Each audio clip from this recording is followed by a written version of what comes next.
White House Press Secretary Kayleigh McEnany asserted Tuesday that MSNBC host Joe Scarborough, not President Donald Trump, should have to answer questions connected to the president's own tweets falsely claiming a conspiracy around the death of Lori Klausudis.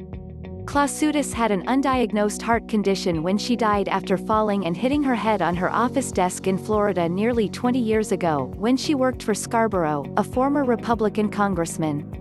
Klausudis's widower, Timothy Klausudis, recently pleaded with Twitter CEO Jack Dorsey to take down several recent tweets in which Trump attacked Scarborough by repeating long-debunked conspiracy theories alleging foul play surrounding her death. Twitter, which has resisted removing tweets by world leaders even if they violate the site's standards, said Tuesday that it won't delete the tweets. Pressed by reporters on why the president continues to spread false narratives around Klausudis's death, sparking emotional trauma for her husband and family, McEnany deflected by blasting Scarborough and his co-host and wife Mika Brzezinski for a litany of false headlines. Scarborough and Brzezinski, who frequently interviewed Trump in 2015 and 2016 during his White House bid, have been highly critical of his administration's coronavirus response, which McEnany brought up in response to questions on Trump's tweets about Lori Klausudis. Brzezinski, McEnany said, accused the president of being responsible for 100,000 deaths.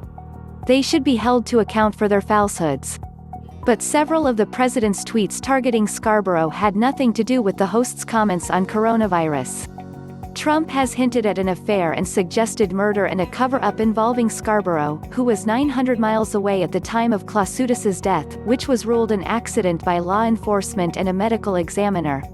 Trump on Tuesday morning questioned whether law enforcement would seek answers to obvious questions surrounding her death. But McEnany said she had no details on any future announcements on the president's action when asked if Trump was formally asking the Department of Justice or Florida authorities to investigate the accident again. McEnany pointed to a 17-year-old clip on former WFAN MSNBC host Don Imus's show in which Scarborough laughs after Imus joked that the former congressman told him that he'd had sex with an intern and killed her. She argued the president wasn't the first to suggest conspiracies and described Scarborough's actions on the clip, unearthed by the Conservative Media Research Center, as callous and cruel.